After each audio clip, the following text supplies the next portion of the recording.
Joining me this week, I'm joined by Taylor. Hello. And we are back with part 3 of our Kinfire Chronicles, Nightfall. When we left off, we got to the first village, and we had this card, because I left it to the side, and it says, we've already done the first one, which is open the atlas to map 3, and open the Vinna actions, which is this one here. The Vinna pack, in the loot box. So we've opened the Vinna pack now. So I'm hoping that something's going to tell us what to do. You have 3 city actions to explore the town with before you need to get on with your next mission. See the town explanations rulebook found in quest 3. However, your third action in the city in this location must read that again. However, your third city action must be to go to location 1 and sleep at the inn. Take prompt Q3. This quest is over. From now on, when it's time to go on a quest, choose from one of your available prompts to keep in mind that you will never be offered a quest that is too difficult for you to complete. So we have got a quest that we can keep forever and ever called Into the Shadows. We can do that whenever we want.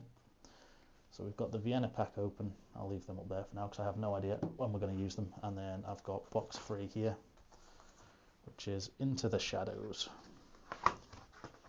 Except we just want the town exploration rulebook. Between quests, you will spend some time exploring whatever town you find yourself in. This will allow you to rest up, go shopping, or even unlock some hidden quests.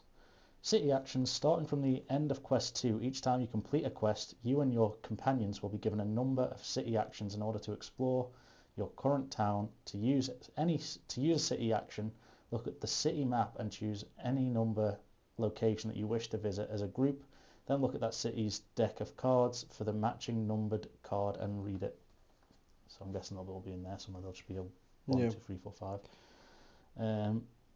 For example, in the town of Vinna, which is this one, Luca's Tea Wagon is labelled number 5 on the map. So visit Luca's Tea Wagon. You would find card V5 in the Vinna city deck and read it, following any instructions. Your city action usually ends after you visit a location and follow any instructions on the card. The card itself will tell you specifically when your city action is over.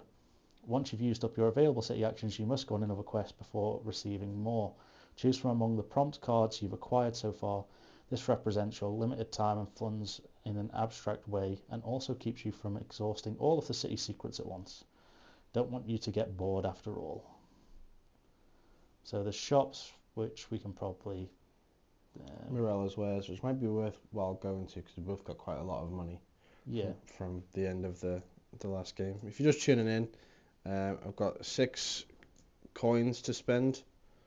We both have 6 each from completing the various quests that we were doing last time. So I think it'd be worthwhile to go and get some equipment as adventurers need. So there are a few requirements, but we can pick them up as and when we get to them. So shopping, you can purchase some stuff from shops. You can sell, so at some shops you may be able to sell the enemy focus tokens you've claimed in battle for coin. This will be listed on the shop's menu card. Some shops may even offer special items in return for specific enemy focus tokens. It's rumoured, for instance, that there is a shop in the city of Dinlux that can make you a wyvern cloak if you give them a wyvern focus token. Which probably means that the game didn't tell us this, but we should have kept the focus tokens. I stuck them all back in the box in case I played it again. So we'll have to remember which we did kill the wyvern. Yeah, we did. So I'm saying we should have kept the tokens. It didn't say to keep the tokens afterwards in any of the rule books. Then when you're sleeping at an inn, you can customize your Seeker deck, which is these. You have to have 18 cards in your deck. If a card shows a Seeker's face on it, it's unique to that Seeker and no other Seeker may add it to their deck, so you might get some more for yours. Can't have more than 18 cards, which includes 9 action cards plus their 9 linked boost cards, which are named after the action card they are linked to. Your lantern card and any disposable cards in your deck do not count towards this limit. Anytime you remove an action card from your deck, you must also remove its linked boost card. And at any time you add an action card to your deck, you must also add its linked boost cards. You can almost think of them as 2 halves of the same card. And your Seeker sheet has a colour bar down the centre which shows the colour requirements of your Seeker deck. This is the number of an action of each colour that your Seeker deck must include, not counting your lantern card or any disposable cards. So yeah, You can't have more than whatever it says there, so I can only have 4 greens, 3 reds and 2 blues. And then that's fine. Limit 4. Some cards have Kinfire requirements shown at the bottom. You can only add 1 Kinfire worth of cards to your Seeker deck each Kinfire token you've accumulated, which I'm guessing is that. So we've got 1 Kinfire token, or 2. I'm guessing it's 1 each. Yeah. So we can't add more than 1 at the minute. And then that's it. Just some stuff for later. Some locations are specific type of shop known as trainers who can train you in special skills. They work like regular shops but require successful skill checks of some sort to gain the new card. And then we'll leave it there. So where are we going to go to first? Probably Morella's Wares would be my guess, because we need to do the inn last. Yeah, that's the third one. So I was having a look and I was probably thinking Morella's Wares, the Kinfire Shrine, and then one for like adventuring purposes. So we can't do one. You can only do 2, and then the third one has to be going back to the inn.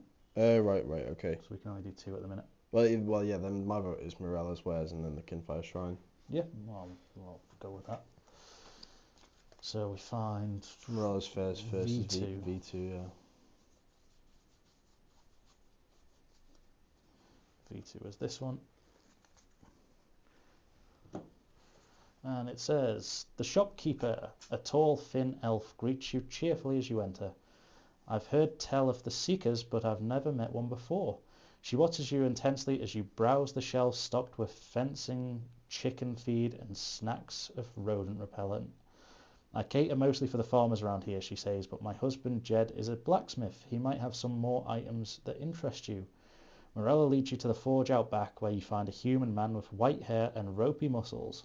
She signs to him in a few quick gestures, and he nods to you before uncovering a table to show you his wares. You may shop at Morella's Goods, add it to the Vinna market if you haven't already. See shopping in the town exploration rulebook for further information. Your city action is over.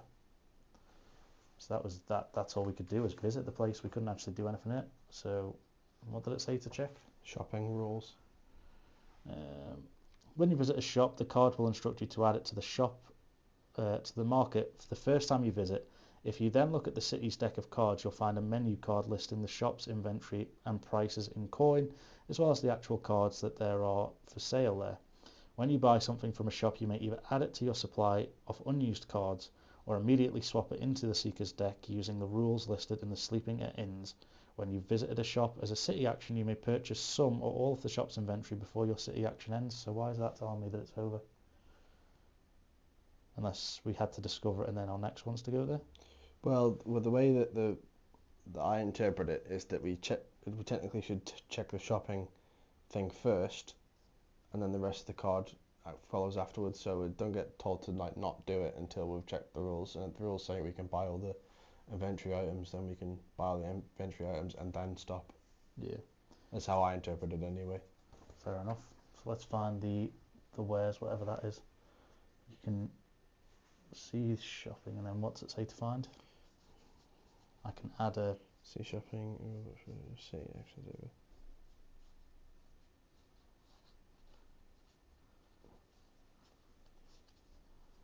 I can add something. What does it say to add?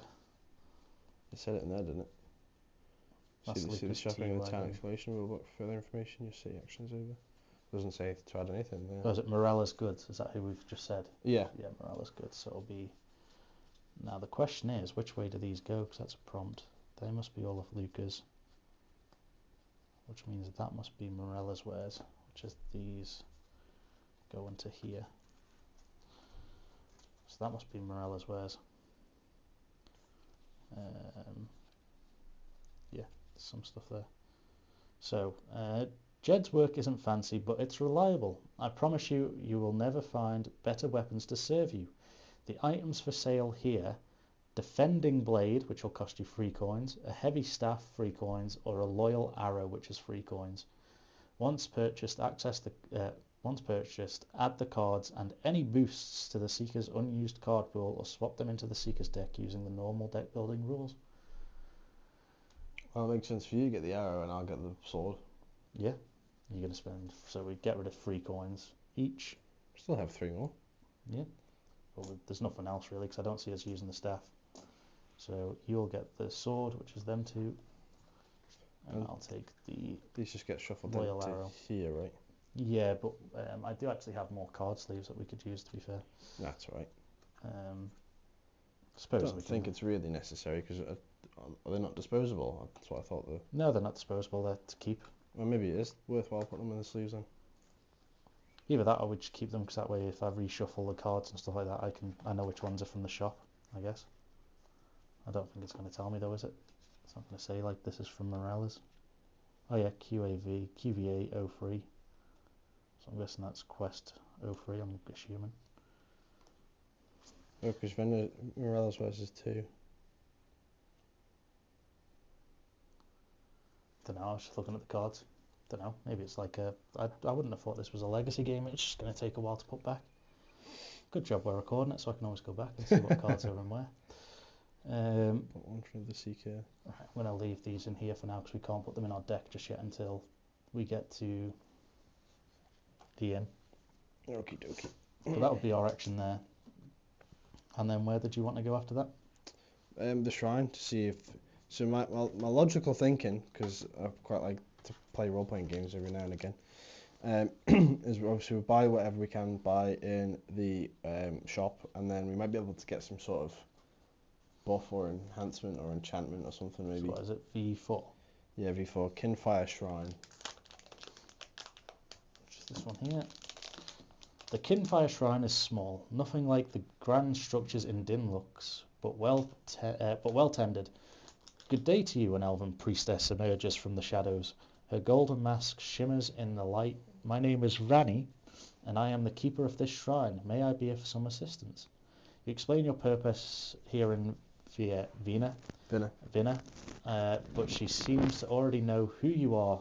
She tells you a little about the shrine and in recent construction. Before you leave, she stops you. If I may ask, I saw a vision in the Kinfire last morn, a soul suffering and cast out. Some creature nearby is in need of Xavi's aid. If you come across anyone of this description, please let me know. Take memory VA and remove this card from Vinna.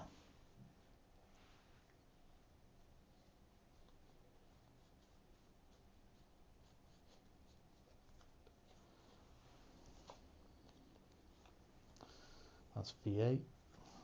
And we don't need to go back there, but I'll stick this back so I know where it is. And that's it. So that's the quests. That's the thing over, and I'll let us know what this is. I'm assuming it's some sort of quest that we can also do. We'll know that we've been there, so it's fine. That's both of them done.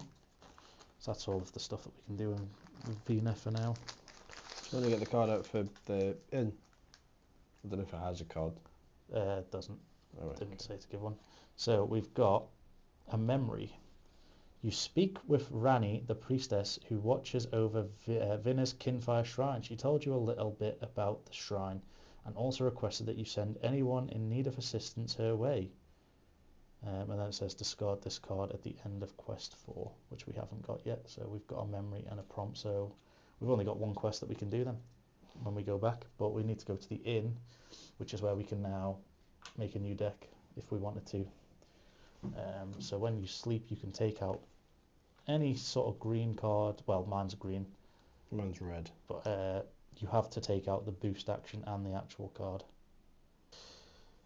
Sleeping in the inn, you are met with the smell of fresh baked bread. You can hear the gentle squeak of water wheel turning out back.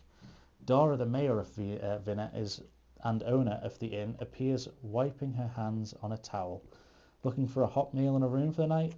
Your room and board are free here as long as you're in town. If you stay the night, see sleeping at inns, which we've done our deck building. In the town exploration rulebook, your city action is over, otherwise return to the map and choose again. So we're done.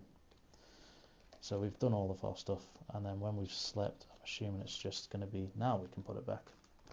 Let me see what happens, because it'll say something at the end. I'm assuming it's just pick from your thing of cards, which are, we've only got one to choose from, and we're done, which is in the shadows. So customising your secret deck, we've done that. Good song, that. What, Into the Shadows? Mm. Oh, Rasmus. Mm.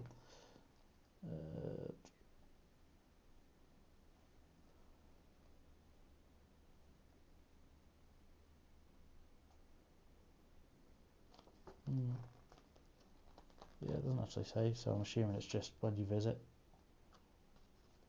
Sleeping at Inn allows you and your companions to remove all lingering status cards, such as exhausted cards, so if you've got any, which I don't think you do, from your secret decks, turn them to the correct card piles on the board. In addition, when you sleep at an inn, you will usually each be given the opportunity to customise your secret deck using the cards you found for trading, so we've done that. So yeah, then after that we wake up and we can pick our next quest, and we've only got one to pick from, which is this one. So we've only got one.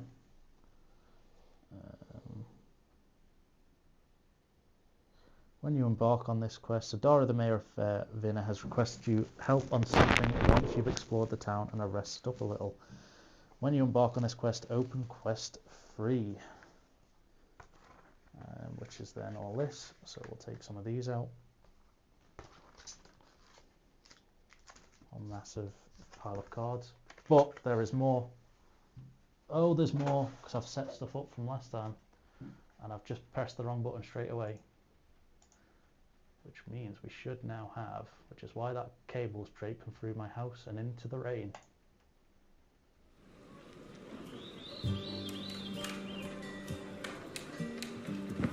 The morning light finds you rested and refreshed. The smell of breakfast lures you down to the main room of the inn, where Dara invites you to have a seat. You ask her about the task she mentioned yesterday. The sabotaged bridge. It's not the first trouble we've had. When construction on the lighthouse started, so did the attacks.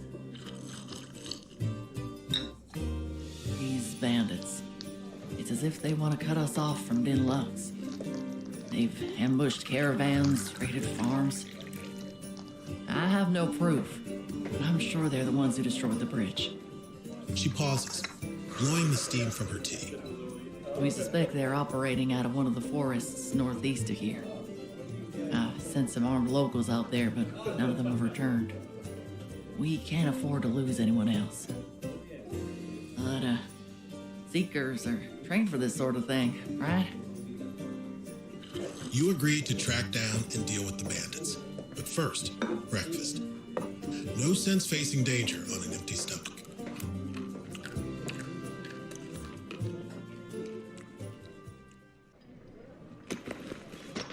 After breakfast, you gear up and make your way north. Near the edge of town, you spot a dwarf running in your direction. Wait! When she finally reaches you, she leans over, hands on knees to catch her breath. I just wanted to thank you personally. She finally says. My aunt and uncle were among those you escorted here. They're safe because of you. You wave off her thanks, all in a day's work for a seeker. But the dwarf stops you again. The forest where you're headed, some runes appeared there after the last Starless Night. And someone warned me that they're haunted by malicious spirits. It's not safe out there. I will say I do a better job at some of these. The dwarf seems only nervous to Fayin. Fayin is not present, so we're going to go to free. I didn't realise this was based down in Louisiana. Doxy's going to pop out.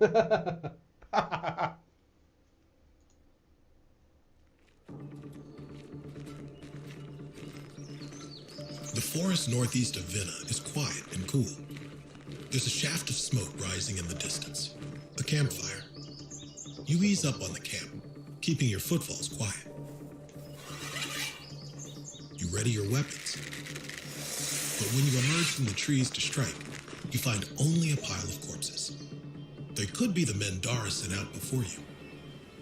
The camp is littered with abandoned supplies. Whoever left must have been in a hurry. You notice tracks leading deeper into the forest. Well, now we get a choice. So, conundrum. Choose between might as well search the camp for useful supplies before we go, That benefits no one in our party. The one that benefits both of us, we don't have time to mess around, let's get going. So I'm guessing we're just going to keep going. Yeah. And then it says... Don't waste our time. Yeah. So we're supposed to each get a Kinfire thing, but I don't know where. We've not got any to pass out. Unless they're on this. It says +1 Kinfire. We can only have one, can't we? No, that's this one, which we can spend on stuff the other there. So we each get one of them. So let's find out where we're going next.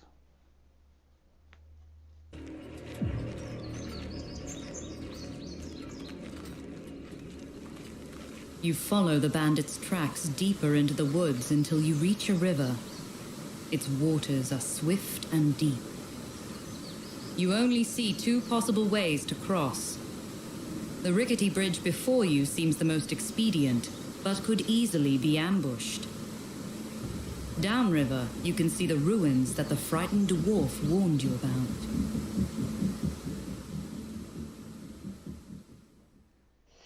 Okay, now we do actually have a choice, because on the one which your side is let's take our chance with the bridge, better an ambush than whatever's lurking in those ruins. And then the choice of mine is the ruins seem safe from attack and we might find something of value. The adventurer in me wants to clear out the ruins, because if they are haunted and there are spirits there, then we can kill them for 1 XP and 2 potential goodies. Yeah, that is true. So it might give us a quest as well if it's the ruins. It might also give us a quest. So I say we go for the ruins. Okay, in that case I get another Kinfire for choosing my one, and we are going to go to 3-7, which is...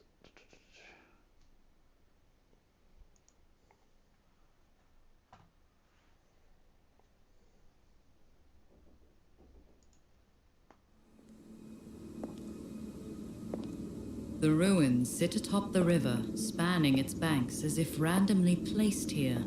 Another of the alien structures sometimes left in the wake of a starless night. On the walls are strange markings and statues with no clue to their meaning or purpose.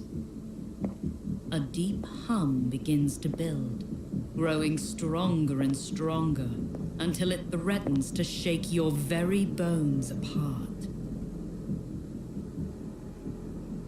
Asha's ears can barely take the relentless sound. If you have memory 3A, which we don't, go to 3-8. Otherwise, covering your ears from the deafening thumb, you escape the ruins to the other side of the river. Shaken and confused, you collapse to the ground, promptly lose your breakfast. Each seeker must flip 5 cards, gaining 1 exhaust for each non-blue revealed. Shit. So we each flip 5 cards, and for each non-blue revealed, we gain 1 exhaust. I've only got 2 blues in my deck, so I feel like I'm about to get a lot of exhaust cards. I've only got 3, so, but you never know.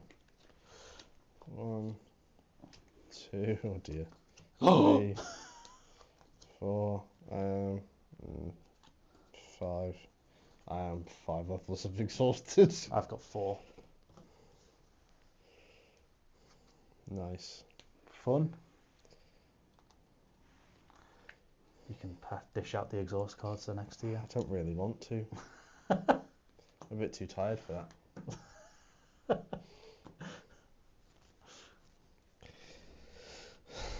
2, 3, 4, 5. Whose idea was it to take the ruins, lad? Well, you didn't offer anything, so you could have said no. I could have. No matter how great the hero's spirit, the body has limits. You can feel yourself starting to reach yours. When you discard your hand, suffer 1 damage for each exhausting card you discard. You may ignore this effect if you discard this card at any other time. Or we can remove this card from your deck when we rest at an inn. So we keep having to put them into our deck. Yeah. So we shuffle them into our deck, I'm assuming? Or do we put them on the discard pile for now and then we get them when we have to redraw. I'm not sure, it doesn't specify, does it? I can't remember how you do it. There's so many rule books to go back to and look at. I have no clue which one it's going to be in. Yeah, it's not working. Right, we're going to have to just do this the old-fashioned way at this point. So, free turn. You continue through the woods following the bandits' tracks until they end at the entrance to an old mine. Curiously, it appears unchanged by the darkness. You heard of places that are immune to transforming effects of Starless Night. Locations with deep histories and powerful magic. You approach with caution, making your way down into the dark corridors of the mine. If you have memory, 3B, go to 311, otherwise go to 312. We do not have memory. We have VA and 2A, so there is no freeze. Otherwise go to 312, which is this one. You step silently through the passageways, careful to avoid any traps until you come across a camp that is camp lit by luminous green moss. The bandits are reclining against some rocks and drinking from brown bottles, but their weapons are close by. You take your positions, ready your weapons, and then attack. Gain 2 attack, fate tokens it is. Each bandit begins, we can't gain any more because we've already maxed out our 3 from the last time. Each bandit begins battle with a, what one's that? Stunned. On each of their active abilities. Open the atlas to map 4. So now go to map 4 and go to 314.